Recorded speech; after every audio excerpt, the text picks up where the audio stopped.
How are you guys? I saw the best recipe online today, and ironically enough, it was one of my teammates that shared it, and I thought, I have all that stuff in my kitchen, so I'm gonna make it for dinner tonight. So I'm making a bruschetta pasta. I took the rock crock, which if you don't have our rock crock, it's incredible. But I put in here basically about a pound of pasta. I put 4 cups of vegetable stock, and I stuck it in the microwave for about 8 minutes.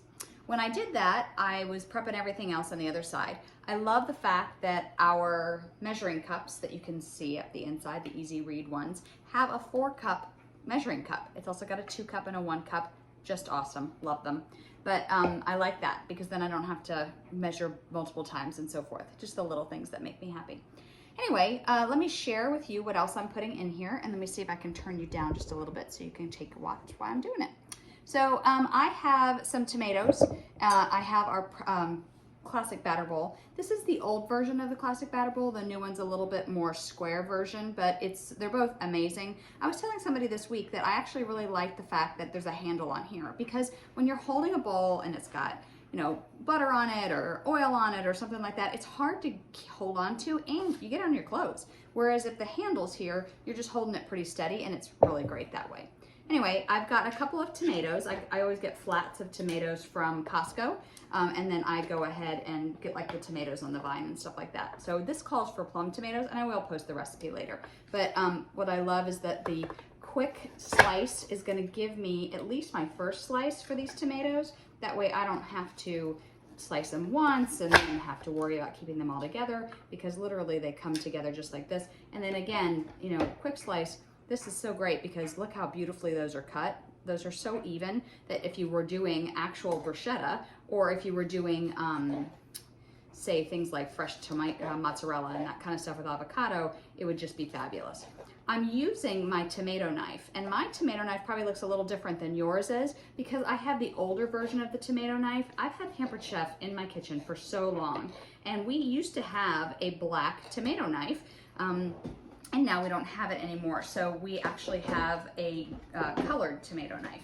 I am picking out our handy scraper. I love this. This is probably one of the most used things in my kitchen because it just transfers things from one area to another with no mess whatsoever. Everything stays on there. There's no juice that goes everywhere. I really do like it. So let me go ahead and slice up these. And this doesn't have to be perfectly diced. This is, you know, I love pasta because pasta tends to be something where you can kind of just toss in whatever you want. As a matter of fact, I'm going to put in here some shrimp tonight, and it didn't call for that, but I could see that this recipe could have like some cooked chicken already put in here. It would be really great that way. Anyway, the next thing I'm gonna do is use our garlic press, and it calls for some garlic. Now, I didn't have a lot of garlic, so I'm gonna actually supplement with some of our pantry garlic as well. But if you don't have our garlic press, you are so missing out. You guys, you don't have to take the skins off of the garlic. You can leave it on. As a matter of fact, I had that piece in there, but look at that. That skin is there, and you just put it in here, and it will push right through and leave the skin behind, which is really great. So let me get my double hands in there because it requires a little bit of extra push. It has a tool that you can peel out the garlic with. I just don't have it on me right now. I think it's actually in my dishwasher, so because I use my garlic press all the time. But garlic press is awesome because it gets really fine garlic, and it's going to make it really flavorful.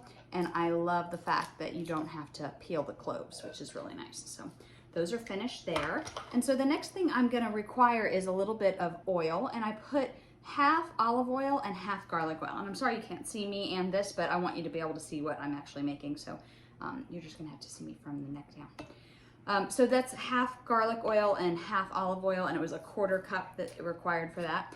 This is the crushed garlic and peppercorn. So again, it's gonna be pretty garlicky, but I just thought I'd go ahead and add just a little bit of that to it.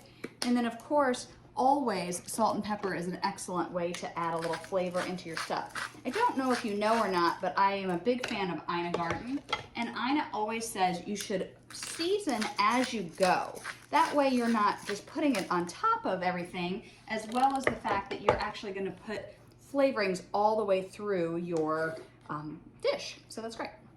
Okay, so there's our herb mill. The herb mill in here has fresh basil and fresh oregano from my garden. Any local people here, I have a ton of basil right now and a ton of oregano. If you need something, give me a yell. I'll be happy to share it with you. Anyway, this is great. It's got a little ceramic ball in there, and the ceramic ball just keeps the herbs kind of moving. So when you shake it up a little bit, it doesn't just get stuck. And so you just give it a little shake, and then it goes ahead and it gets all of the herbs down inside of there for you. So let me see if I can get that little section there too. So there's the last little bit. I needed to go in there. Excellent. So I like this because it gives little chiffonades of basil, and I don't have to chop it all by myself, and which is great. So I'm going to take our spatula. The spatulas are awesome because the flavors don't transfer, so you don't have to worry about getting garlic on this and then it tasting like garlic later when you're stirring up a cake. So what I'm going to do is I'm going to take this and I'm going to put it inside of the pasta. And the other thing you could have used is the manual food processor. You actually could have put the garlic pieces in there, and then you could have done the tomatoes in there, and the herbs could have all gone in there too. So I love that we have something kind of for everybody, so you're not stuck purchasing multiple tools. But you guys, oh my gosh, this smells so good. And I did vegetable stock in here, so it's gonna smell delicious, but you can kind of see how it's gonna go. And then what I'm gonna do is I put this uncovered in the microwave, by the way. And so what I'm gonna do is I'm gonna stick this back in for about 8 minutes, and then I'm gonna finish it off with a little Parmesan.